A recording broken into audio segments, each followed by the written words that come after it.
Lone Star Community Radio is supported by listeners like you. Donate and sponsor today. For more information on getting involved with Lone Star Community Radio, contact us at lscrstudios@gmail.com or visit us online at www.irlonestar.com. You are listening to Lone Star Community Radio on 104.5 KCZW LP Conroe and 106.1 KZCC LP Conroe and worldwide on irlonestar.com. Good afternoon, everybody. You're listening and watching the Cindy Cochran Show on YouTube, Facebook, whatever you want to watch it on. You watch it, it'll pop up somewhere. And it's also on the radio on 106.1 and 104.5 in the Montgomery County area. And I used to say MoCo, but I don't say that anymore because I just found out what that meant in Spanish. So it's the Montgomery County area has that on radio. So if you're driving around, be sure and tune in. But we're so glad that you're with us, and we're going to have a great time today. I can't imagine the excitement that went on the other night in all the houses. And if you wanted to go out and not have any traffic on the road or anything like that, was during that last game with the New York Yankees. Oh my word, it was so amazing. It was, I know our neighbors heard me screaming, and it was just, this is so exciting. And they had me on the edge of my seat through that whole series, and it was amazing. And I probably gained, I don't know how many pounds, because we ate, I make all these snacks up and you just nervously eat and eat and eat. And so it was so great though. We were so excited and so happy, so proud of you, Astros, so proud of you. And we know Friday night is the beginning of the World Series, and it's going to be on, I don't know what it's going to be. Do we know it's going to be on TBS or TNT or I don't know. Sam knows. I don't care. He knows where it's going to be. So, but that is going to be so exciting. And, well, to kind of comparable to the excitement is the guest I have today. Now, you guys, just because I couldn't get Elvis Presley on the show and because so those things, but I've got our own homegrown star is Daire McLeod. Thank you so much for being here. Thank you so much for having me. It's really exciting to be able to talk about something that I'm super proud of. And my Lone Star State, my Conroe people, Conroe strong. The Conroe people are being put on the map because of, people like you. Oh. And so that's exciting. I'm going to bring that attention to this little place called Conroe. Mm-hmm. And it doesn't mean it's the line at Huntsville. Conroe.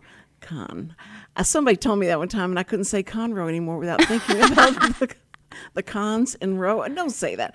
Conroe is really. I love the history with Conroe, and the guy that did the Texas flag was I know. From Conroe. I actually was just with my dad, and we were reading that statue earlier today, so I learned about him a little bit. He's a pretty cool dude. Yeah, and you. Okay, now I'm gonna give you behind the scene. Okay. About this guy that invented this flag. I'm ready. He laid the flag out in front of the people that had to make the decision whether they were going to go with that or not. Mm-hmm. But when he put it down, it was opposite. It was backwards? The white was at the bottom and the red was at the top. But so when he did that, the guy took it and said, okay, this is it, and blessed it and all that. But it was done backwards. So now you know the behind the scenes of the Texas flag is what if the red should have been whatever and the white should have been. So anyway, just a little bit of their history. And since you didn't have your classes today with your tutor, I'm glad you were here. And so tell us about, now I've watched your other interviews and you couldn't talk about it at that point, but now you can. You have been unleashed. This has started now, And so tell us about Ghost Rider. So Ghost Rider this is the newest season, and we're so excited to be able to do it. It's streaming on Apple TV Plus, and this season, the main synopsis is all about justice. So we're getting justice in multiple ways. We're getting justice for Oliver, who is the spirit, who's going to be releasing fictional characters out of books to help us get clues for a stolen artifact. So that's our job, and it's the kids' jobs to try and find this artifact and get it back where it belongs. So That's very cool. Oh, I love that. So the series, is there like a cliffhanger at the end of each one? yes, it's definitely the type that whenever you watch it, you just don't want to stop watching because the mystery each time gets more and more intense. It just doubles every single time. Like you go from it being we just met in the first episode to the third episode we're already best buds and we have to try and do this quickly or else this artifact is going to be shipped off to Cairo, back where it belongs, and no one will ever know it was a fake. Did you just give a spoiler alert? A little, but you know, I feel like everyone's going to know sure. that. Okay.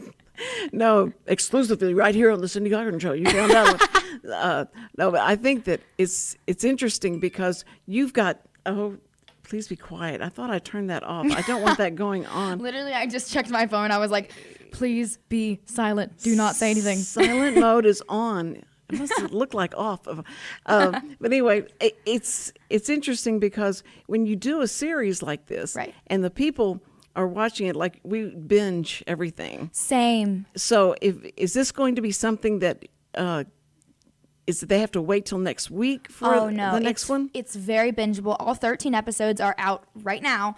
And it's just really cool because, you, like I said, you don't want to stop watching because it has been a test of my will and of my patience, but I've been watching it over the last 3 nights because I didn't want to just do it all at once, and it's taken so much effort not to go ahead. I'm telling. Oh my goodness, yes, that's really restraint, girl. Yeah. That's good because it's. I hate getting some of these series that you have to binge and you can't stop.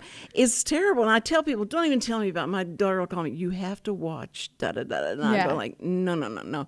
And finally I said, well, I do miss, watching something one right after the other and getting this whole story. And those are kind of fun to get involved in. Yeah. And she said, okay, watch Dahmer. And I went, I haven't watched it, and I'm so afraid. I don't like gore, so I'm just like, no. Don't watch it. Because, I mean, I was certainly alive whenever that was all happening and going through it and watching it on TV. And when this boy got away and they finally caught him and they showed all the gruesome pictures. It was just so creepy, so disgusting. And I went, why would I want to sit and eat popcorn? Watch that or eat anything and watch that horrible show. Yeah. And she said, but it's so well acted. And I said, it doesn't matter. Yeah. The outcome is the same. Yeah. Well, thankfully Ghost Rider doesn't have any of that gore or blood or gruesome stuff. But we do have some really fun mystery. See, the mystery part of it is great. That's a great idea. I love that. And so you say it's bingeable right now. So they go to Apple TV and search Ghost Rider, and you can watch all of the episodes right now? Yes, you can watch all of the episodes of my season right now. Okay. Season 3. So when's 4 coming up? We don't know. We have to always just keep everything in stride. We have to be like, we're just also focusing on promoting the show right now. So we're not going to start a new season, of course, because we're focusing on riding the wave that's this season, right? Well, it's like, I don't know whether to watch one show a week or just go ahead and binge it and then have to wait for like some months to get to that. That's what we said. We were like, that's always what I do. And I have this bad habit of whenever shows come out, I always like waiting. And I'm like, you're not allowed to watch it because I want to wait until I can watch them all at once. Right. So it's like, I kind of love the fact that the show released them all at once because I could actually binge them.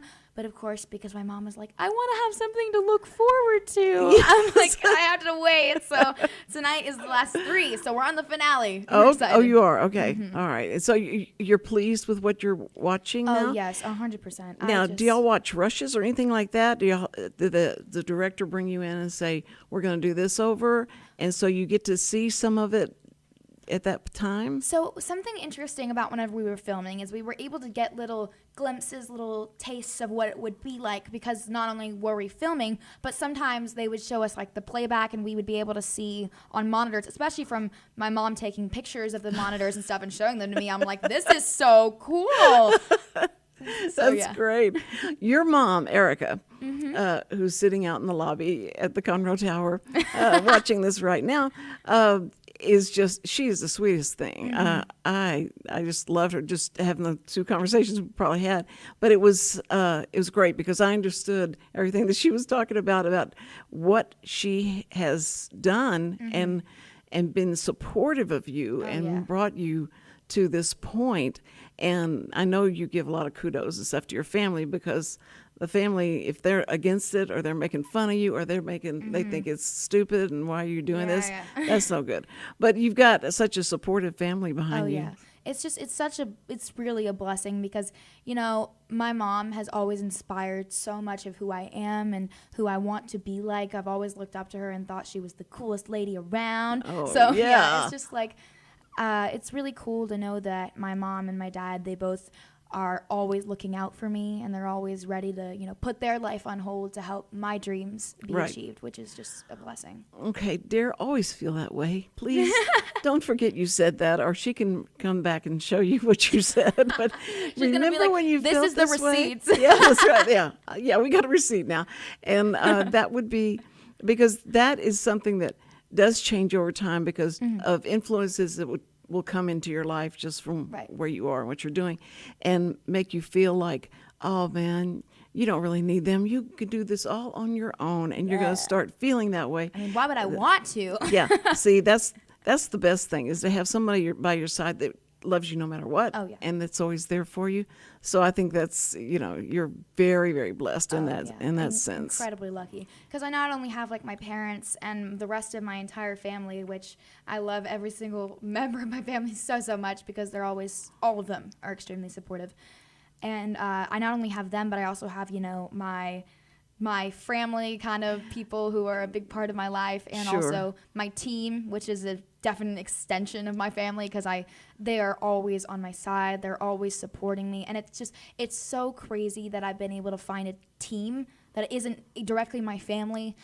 Kim and Tina, which are my managers, my agents from Osbrink, and everyone there on that team, and my PR people, every single person that I've come in contact with who I've worked with at that time, it's just every single person has been so supportive and has constantly cheered me on, which I know is few and far in between of an experience.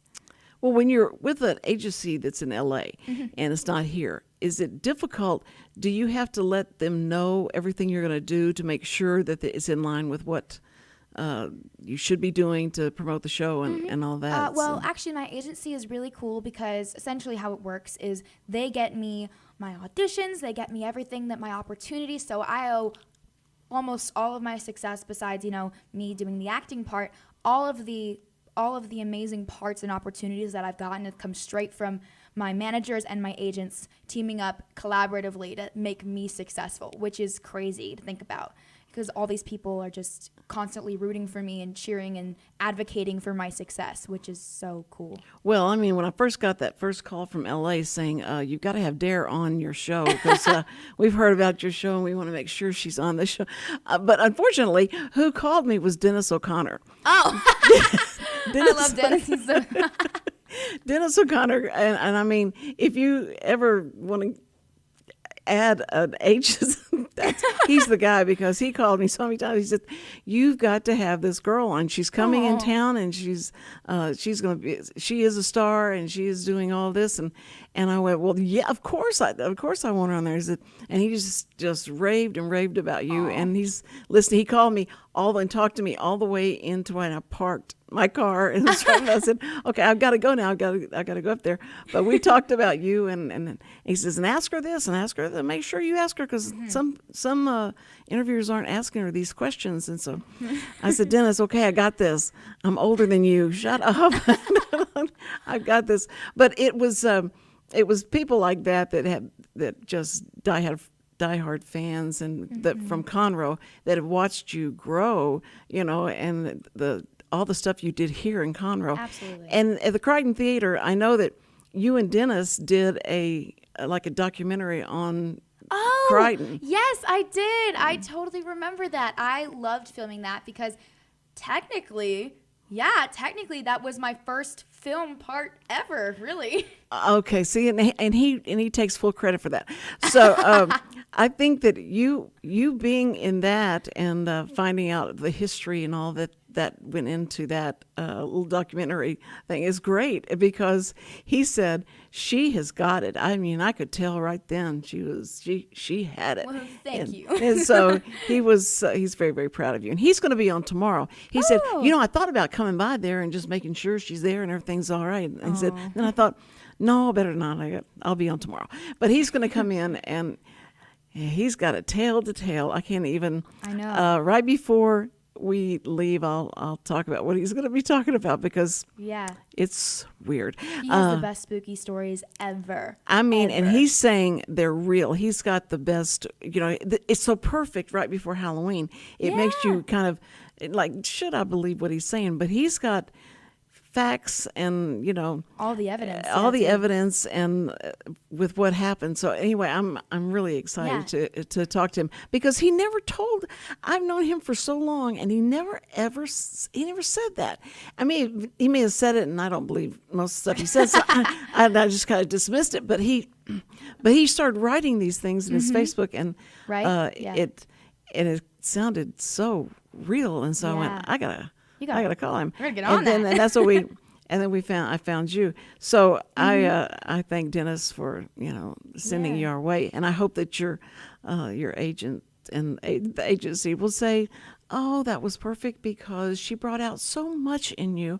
And, and so a lot of times you do these junkets and stuff, and they ask the same questions and you do the same things. I did the 5-hour press junket for Apple TV, and we were just sitting there on Zoom with a bunch of different reporters. They would come in and sit down and just. Oh, it actually, okay. I always compare it to Notting Hill, one of my favorite rom-coms ever. Yes. So it was the whole thing with, the horse and hound. I'm here with it was like that, but it was virtual. So it was really cool, because we were asked a bunch of questions. We were asked, about our characters, about the show. And, every once or twice there would be a really good curveball thrown in, but it's pretty much, once you get into that rhythm, you kind of just like, okay, well, it's this. You got to change it up a little bit, though. So it's all about finding the little nuances that make it interesting. Right. And so because the main thing is just make sure they want to watch the movie, the show, and that they feel like they know you. And so to get to know you really well, I probably have to ask questions like, so do you have a boyfriend? Oh, no. Well, you're too young anyway. I'm glad you said you answered that just right. Okay, I had to do that joke. I'm sure there's someone out there. You've probably had crushes on people before. Oh, yeah, 100%. Who's the worst crush you had on? They could be a star. It could be the kid that's sitting next to you in science. Oh, I think probably. Oh, okay. I think actually the best crush I ever had was on. I was actually in kindergarten, so it was hilarious. I went to Covenant Christian School, and I had this. And he was basically a boyfriend. I'm not even gonna lie. I'm not gonna call him out, but he's always been the sweetest. Yeah. And it was just, I remember the funniest memory about it was we had to do like a Thanksgiving Pilgrim's play or something like that, and we had to like be paired up, and he was so persistent about being my paired up partner that he was like, the teacher actually had to change it around. He was so adamant. It was hilarious. So he probably had a bigger crush on you think, than you had on him? Oh, I don't know. Yes, sure. I will keep it ambiguous. Well, I mean, you're in Hollywood a lot. You're in LA a lot, and so you're getting to see a lot of people that you probably watched in movies and watched on TV and stuff.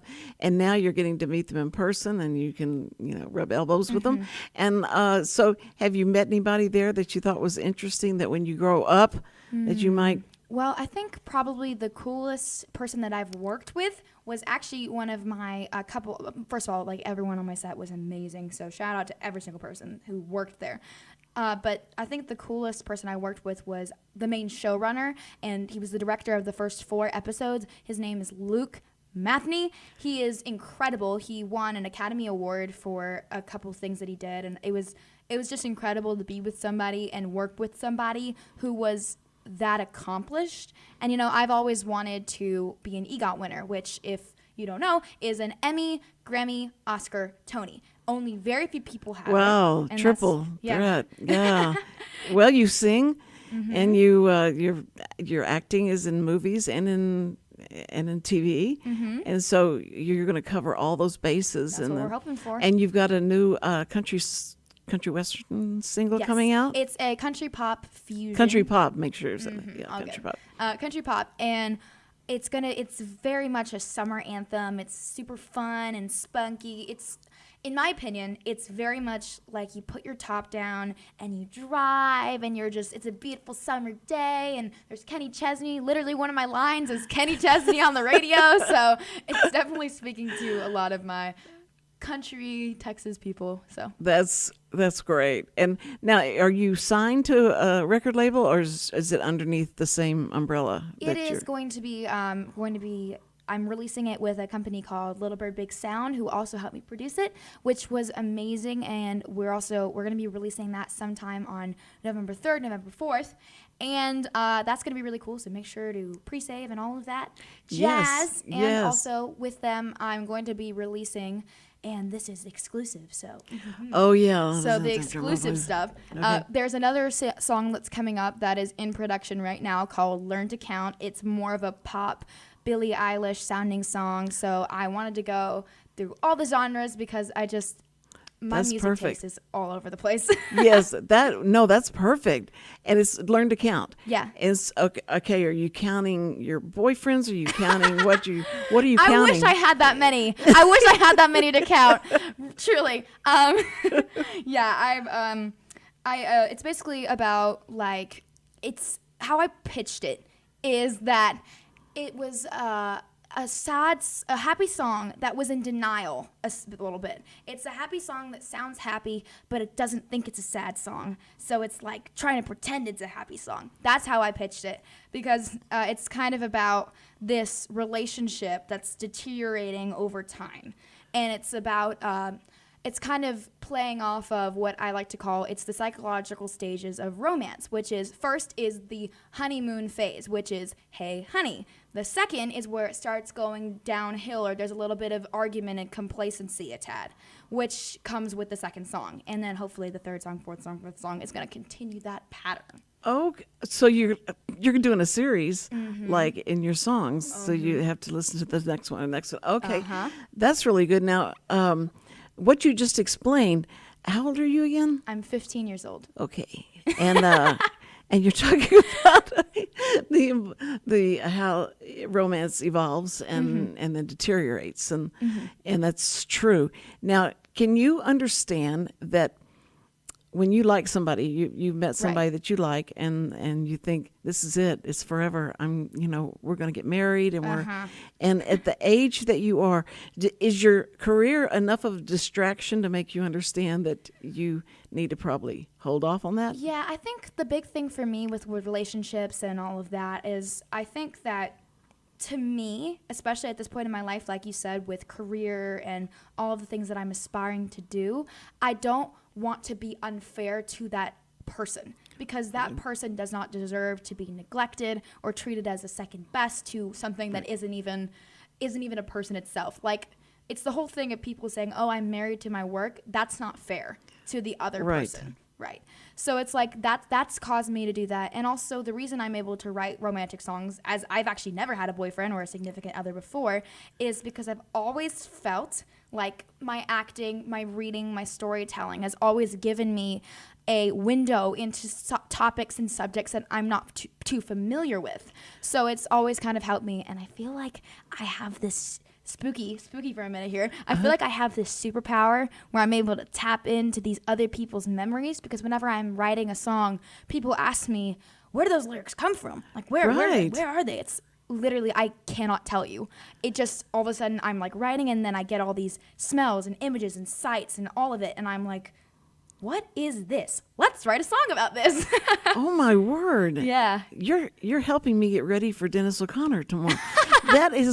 That is so great. That's how you, because when I would write songs at 15 and 16, Oh my gosh. it was because of all the movies I watched. Right. So I took it from there, not from a personal experience. But also, I had so many crushes on different boys that they didn't know about. But I did, and I, fantasized about this person as my boyfriend, and all the romantic. I'm the hopeless romantic. My mom always likes to tell me I am in love with love. Right. That's what it is. She's right. She's right. And I try to explain to my granddaughter, whatever you think is forever right now, if it goes away, give it 2 weeks, and you'll be 2 weeks. It'll be over. Oh yeah. Yeah, you'll have a different feeling about it altogether. Right. I mean, like, for example, I had a very, very intense crush. You can ask my friends on this one guy. And I thought he was the coolest thing ever. And I still think he's the coolest thing ever because we're really good friends still. But it's like, it's crazy about how you go from feeling like this person is absolutely perfect and just the best thing you will ever meet. There's nothing better than this person, to then slowly seeing the cracks and being like, huh. You eat with your mouth open. Did anyone ever tell you that? I just want to know if you know that or not. You don't take me back in 0.2 seconds. How dare you? Right. And looking sideways at another girl. Come on, stop it. And so I think that it's funny because you get it's so much fun, and it's good. And I'm glad y'all are having these, these little experiences and the romance and stuff. But when it's over, understand it's okay, because you're going to be okay in 2 weeks. You're going to meet somebody else, and you're going to so who was that guy again? And so don't worry about that. Remember his name. Yes. But now what I love about your background and what you're into, it's got to be different for you, because the drama that you can bring to a romance and all that because of your ability. Right. And then do you ever feel like you're just like, I don't know if I really like him, or if I just think it would be really cool to like him or not. That's what I'm saying. I think that's one of my worst habits, and it's my heart's favorite habit, but it's the most horrific one that I have, is that I really like I said, the idea of being with someone, but as soon as I'm in that situation, I'm like, I don't know. This is a little bit, too much. But, and a lot of times you never know if they're going to be the ones that get too aggressive, in the sense that they don't want you being around anybody else and all that. Yeah. No. You don't know any of that. No. And also it's really interesting for me because in my show, I don't really have any relationships or romance in my show. However, in other things I've auditioned for, and I was on Nickelodeon on Danger Force. So when I was on that show, I was having to basically pretend I had a psycho crush on this one guy. And that's where I kind of get weirded out about me being an actor in my relationships, because it's like, do I really like this guy? Because I'm very good at tricking my brain, which then tricks my heart into liking a person and making chemistry. Because that's how all of the romance movies that you love, right? Like for example, I'm a huge rom-com person. I love Notting Hill. I love Clueless. All of that. Those are my favorite things ever. It's crazy because the only reason those movies are good is because the actors trick themselves into liking this person and basically falling in love with this person, falling in love with their good qualities. Right. That's how you do it. That's right. Right. And when you're put under pressure, when you're doing a series, but you're on set with these people, and you've got directors, you got all these people, and you got to know your part, you got to know what to do. Yeah. And that pressure causes you to bond with certain people on that set that you would never even, you'd pass up in the hall and just, I don't know them. But because of what you're doing and how the attention and all that's all around you is very, you cling to somebody that's there and makes you feel safe, like this is cool. But it's just amazing when somebody has the talent that you have, and that you have the the common sense that you have. And so it's great to know that that's what, like that you're going into it with all that feeling and that you understand all that stuff. Right. Because, your mom's just like biting her nails, going like, "Oh, I'm so happy she feels this way," because you've got a lot of good sense about you. And when we talk about your mom, I want to bring her in here, but we want to do a break. We're going to do a break first, and then during this break, we're going to bring in her mom, and you got to meet her mom, Erica. She is amazing. Coolest person Then you'll ever. understand why this is who she is. But anyway, we'll be right back. You're listening to the Cindy Cochran Show on LSR.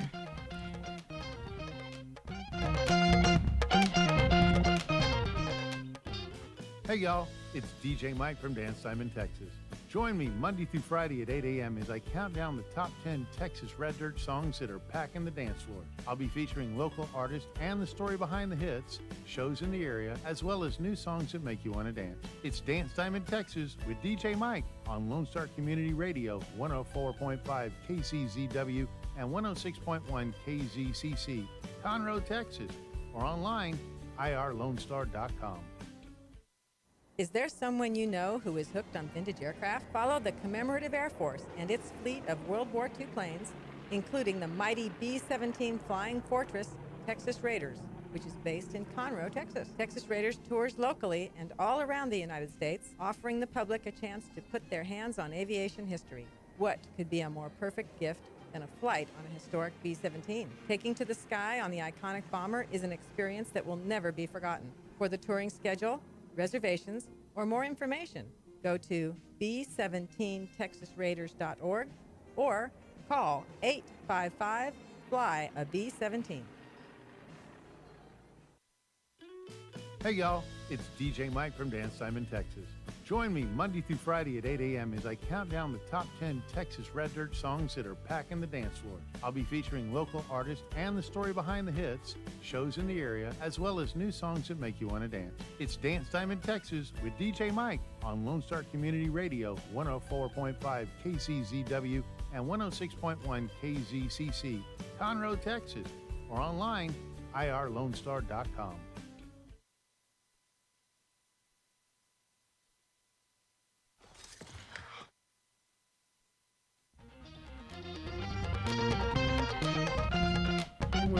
We're back with Daire McLeod. How did you get that name, Daire? Actually, that's a family name. The original way that it was spelled was D-O-H-E-R, I believe. Yes, D-O-H-E-R. Still pronounced Dare. Really? It was crazy. It's actually, I think it's German, and it's my uncle's middle name and my grandfather's middle name. So it's really cool. And my mom, thank you, Mom, she literally...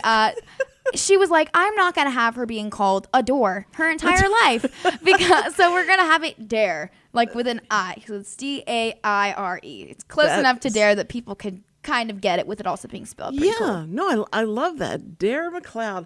And here comes her mom now, fresh off of working. The cell, so, yes. She gets the grind. She gets that bag. Yeah.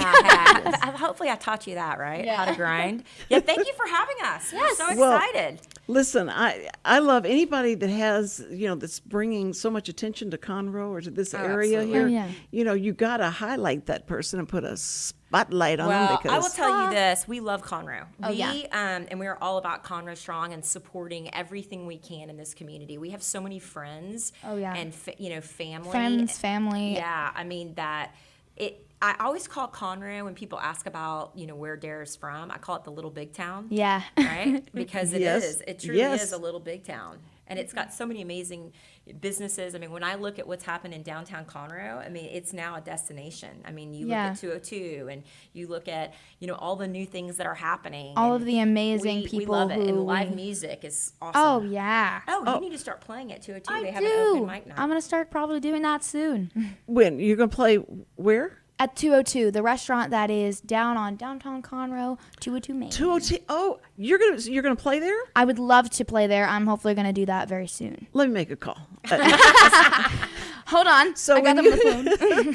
So when you do that, Erica, you got to call me, and y'all got to come on, and we'll love it. promote it and make sure that you're Love going to it. be here. You know, I think the coolest thing is a lot of people don't, and that's what is great about that with Daire and being able to do Ghostwriter, and it's a family show, and it's this Emmy Award winning show that she works so hard. Not and working on Euphoria yet. Yeah, So we were there for 6 months, and we filmed in Canada in the middle of COVID. Oh, yeah. And what's amazing is that, and I'm so proud of you, Daire. I haven't probably said this, so I'm gonna tell you, is that Thank she you. is using her newfound stardom, if you will, as an opportunity to give back to the community. Right. It's so cool because there's so many great charities and nonprofits that are here. And I that absolutely want to partner. I would, if I had the opportunity, I would partner with every single one. And I feel like I'm really happy that the first step was my premiere, because taking something that means so much to me when it comes to my art, if you will, Right. It's really cool that I can use that platform that I'm gaining now to help people instead of using it for other things or selfish reasons. I try and always find a reason and a way to give back to people. That is, you will always be successful, because that puts a big smile on God's face. I think that's why you use your talent for that. It's interesting, because in the Bible he talks about talent, the person that buried their talent because they didn't want to lose anything that was given to them, so they didn't use it or do it, and that was what made the king so mad, because I gave you this is what I gave you, and this is what God's saying. He says your talent is not to be buried. You're to, right. because everybody is different, and they have different talents, they have different backstories and all that, and that's what is so interesting is her backstory seems like she has conjured up old souls that she's brought into, and she makes these statements and go like, good grief, Well, and I think it's interesting because we've always like let it shine, right? Don't hide it under a bushel, let it shine. There you And go. Daire coined that phrase when she first started to Oh talk. yeah. What's my your, big motto is dare to be different, because why try to be someone else when you can just be you? Right. And That's exactly right. Yeah, it's just like, because the best teams are the most diverse, and I feel like that's also something I was so proud to be in Ghostwriter for, is because when teams come together from different backgrounds and different places and countries and universes even, it's just incredible to see people partnering together to create something that's beautiful. And I think that's symbolized in our show, on and off screen. And off screen, you're partnering with the charity called Love Heals Youth. Love Heals You. Mm-hmm. youth? Love Youth, like a Heals Youth. yeah. And so it's Heals, not Heals, Right. Hills. Because I was trying to think, how does that do? Okay, Heals Youth. I think that's wonderful. I mean, that is so exciting that you're touching an area that is where people need to know about and and bring this awareness to them, and the foster kids that are being able to benefit from this. Oh, yeah. Tell about the premiere and what you did to help.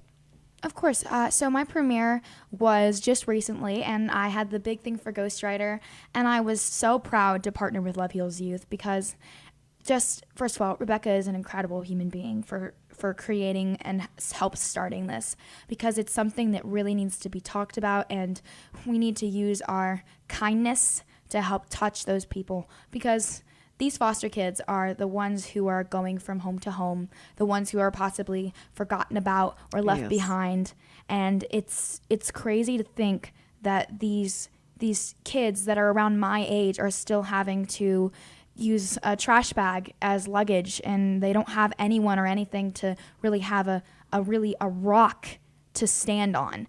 So it's really cool that this charity is not only helping them provide with actual luggage, which is something that I feel a lot of people don't realize how important that is to some people. Sure. And toiletries and everything that we maybe could take for granted, but it means so much to them.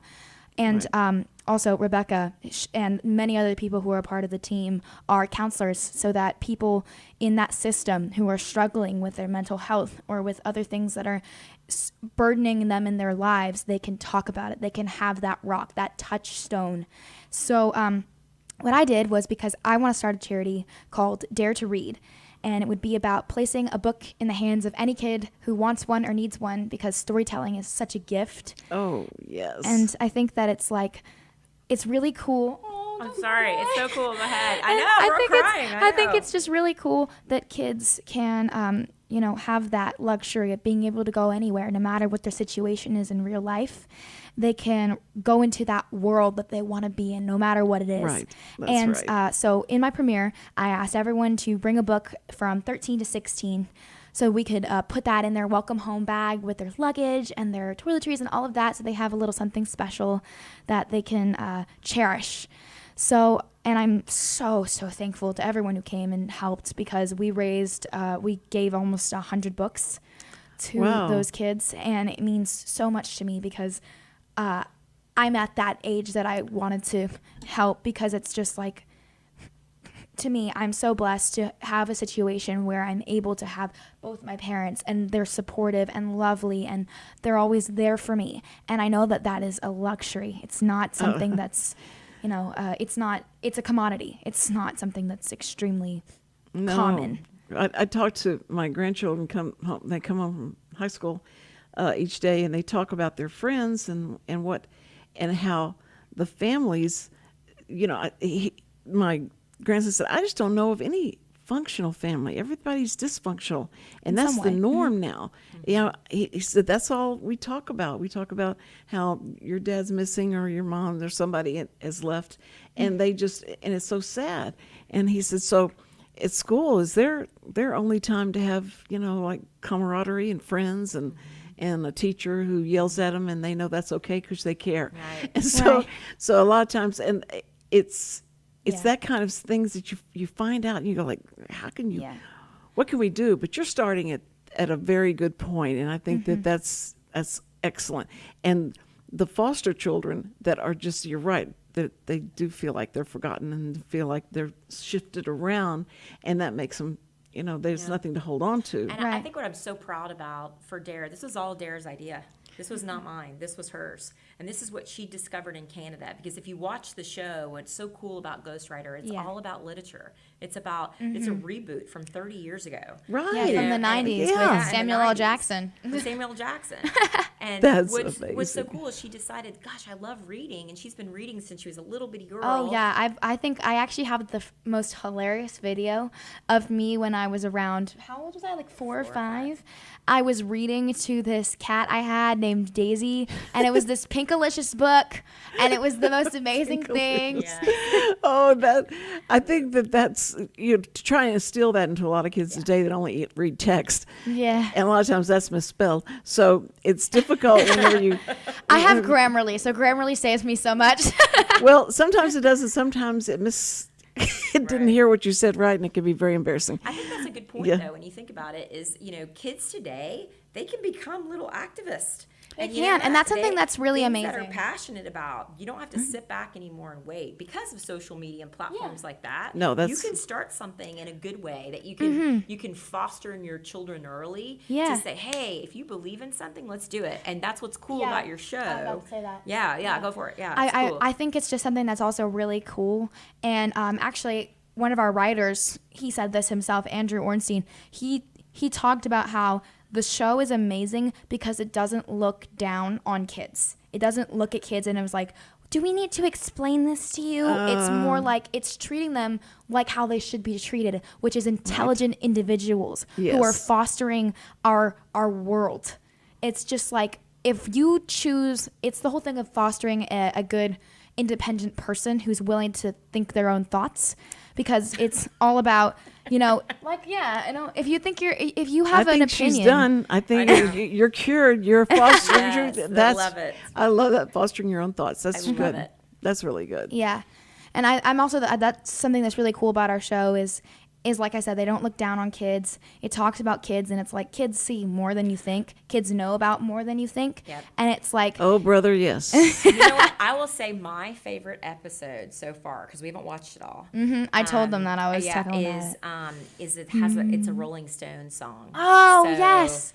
It's very cool. Instead of a Yeah. book, so a lot of them are books and beautiful literature. Wizard of Oz. There's a really cool author now from Louisiana that has it's called Bayou Magic. There's another one by Pablo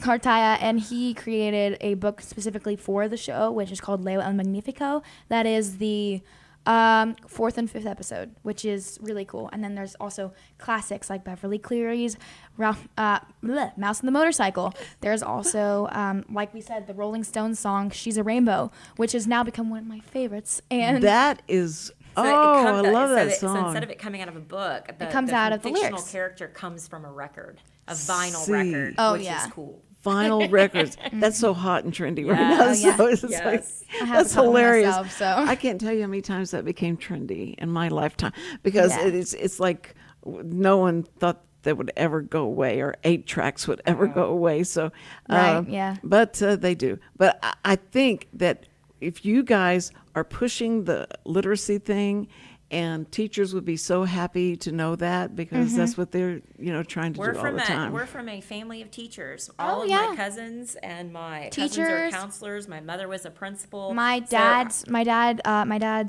father was a coach and a principal. My dad's mother was an English teacher. Your So uncle is my uncle, oh my gosh, yeah, my uncle. My uncle Kent, he is a doctor. He is a professor, a doctor of Yes, teaching. And he's incredibly smart. He speaks, I believe, Korean fluently. Yeah, he speaks Korean fluently. He speaks Spanish fluently. He teaches right now in Costa Rica at Earth University, helping people have English as a And I he's think aware- The point is education is important to our family. We'll see, and right now it's everything because of the scores just came out about the kids were so low because of the pandemic, like 2 years behind, and how pitiful all that was. So that's been something that the education it's like zoomed in, and parents wanting to be more involved and things in that's great. education. I think what's amazing is, and one of the things Dara was telling me recently is she wants to go back into all the schools and start reading to the schools. Oh, yeah. And try to raise money to get the books to give to the schools from the series. So Yeah. these kids That would would have, be so I think incredible. it's just the beginning. I mean, and I'm so proud of you, Dara, because I think it's something that makes you, like you said, dare to be different. She started at the Crichton stage, and she wasn't Yeah. afraid to sing from the top of her lungs. Well, I was just meeting with the lady who's a communication marketing person for Willis. Yeah. And she was talking about all schools and what they're trying to do and all. I would just love to tell her that I said, well, if you ever need someone to come read at the libraries, to come in the libraries when the kids come to the library. Yeah. There's a star that was born, and that she would. She's saying that Oh my she would love to gosh. do that, her thing. and we'll have to, hook you two guys would up. That love would be, to. that would be great. That would be incredible. Yeah, because they would be so impressed, and to be able to get into the schools where the kids are, and be able to they probably don't think many things come out of Conroe or out of Willis, and Right. but you see that I'm going to get Little to bit see town, Daire you McLeod. think about it. There's been a lot of Yeah, a lot of actually- incredible talent that's come out of It's amazing. Montgomery County. I mean, it's like whenever you look at Crichton Theater, you just you see so many talented people. Like I think And I have Owen. to. Just the community Just theater, the community, everything. I mean, it's just incredible because, they helped, like I said, helped the Crichton Theater fostered a lot of my passion for acting. And it was a big deal to me that I could use my storytelling and what I love doing Right. to help affect people Right. in positive, amazing ways, because I can make people happy. I can make people feel like they're not alone about something sad that's happening in their life. Best case scenario, I could possibly save someone or make them feel like their life There's hope. has hope. Yeah, that's everything right now. And I think that having, your mom is so great Oh, and thank so you. exceptional. I'll I Venmo just you $100. okay. You just leave that right, that little box at the door. That's fine.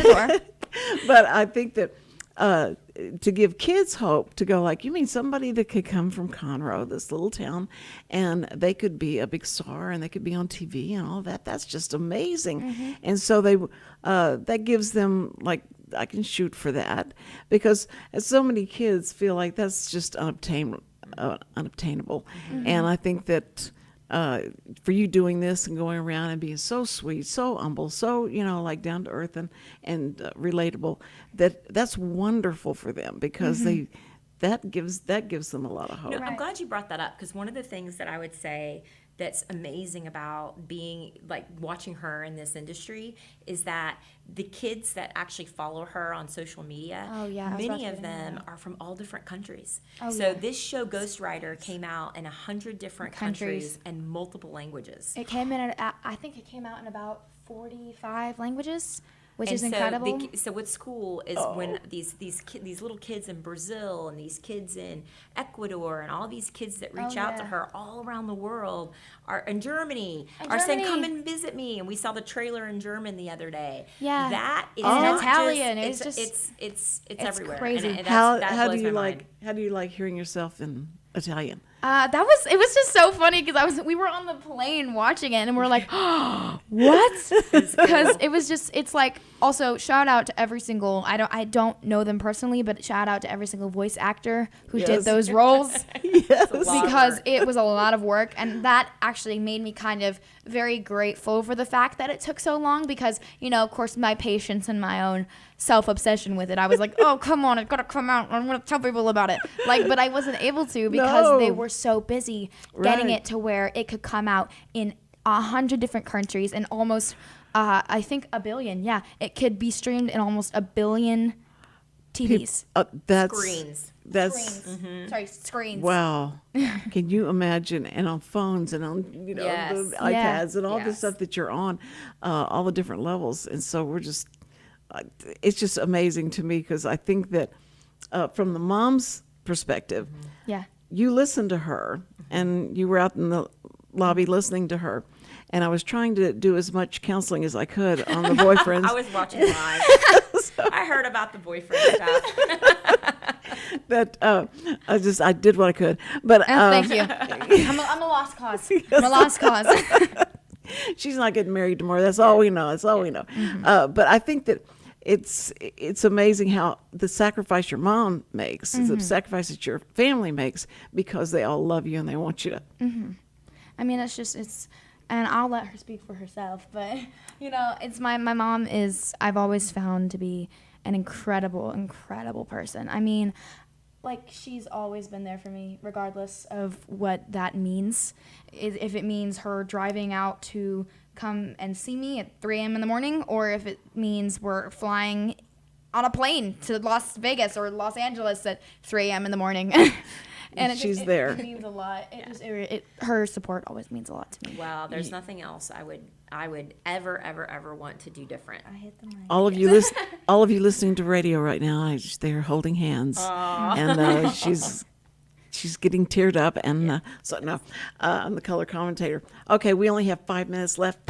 Darn. I just can't believe how fast this stuff goes. I know. And so in that 5 minutes, I'll have to break away and talk about Dennis, who I know is watching. We love Dennis. Dennis has spooky. Been when I was doing the show, and we were on one that. of her first shows was with Dennis. Yes. And he's the one that called on the radio me. Station. Yeah, I know where they were, because he called me. He called me and said, "Okay, Cindy." Then he told me all about her coming in and stuff. So I said, "Well, I want her on here." But Dennis was there when we were in the down by the Crichton. We were there in the big glass plate glass window. Yes. And when I would start talking, I'd have a girl on and a certain day, and we'd talk about the housewives programs. Yes. And he would walk by with a sign saying, "This is so boring. Shut up." And I'm trying to talk to this girl, and I can see him going back and forth like, this is so bad. And so yes, he's just been part of our this radio station for so long. And so tomorrow Dennis, the whole new side of Dennis comes out, and we talk about his ex-wife. And I don't know where she is, and I hope we don't offend her in any way, but he said she talked to dead people, and she's a medium. Right. And so when somebody said that to me, he said, my wife's a medium. I said, okay, so I'm a large, but and he goes, Cynthia, and so he says, but she talks to dead people like all the time. And I went, oh, that's from a show. That's from a movie. You just got that from a movie. But you're talking about the Sixth Sense. Yeah, that doesn't make sense. And so he said, no, she did. And I'd look over, she'd be talking to somebody, and I'm trying to find where they were. And then he told me about some incidents that were happening. Now, Dennis is a lot of things, but lying about this, his experience, he's not lying about his experience. I may not believe that experience, but it's his experience, so I believe that he had that experience. Did I qualify that? But anyway, he's got some tales to tell, and they're kind of creepy and they're kind of scary because you're like, well, how could that have happened if she... Okay, we'll talk about that. But anyway, he's going to be here tomorrow, and so y'all need to listen in. And we will. Oh, yeah. Just in time for spooky season. Exactly. Yes. And I've also heard many of the ghost stories, so you are all in for a treat. Oh man, yeah. So he needs to do the book, and so we need to get him to write the book on this stuff. But anyway, so tomorrow, guys, we'll have Dennis O'Connor, and then Thursday we'll have Gail Matthews. She's a director of a women's ministry. She's spoken all over the place, and when I would go speak, she's the one everybody would look up to, like, oh, Gail's coming in town. So we're going to be talking to her on Thursday. And so anyway, I just want to tell you, thank you so much for coming and listening and being with us and getting to meet this, beautiful family.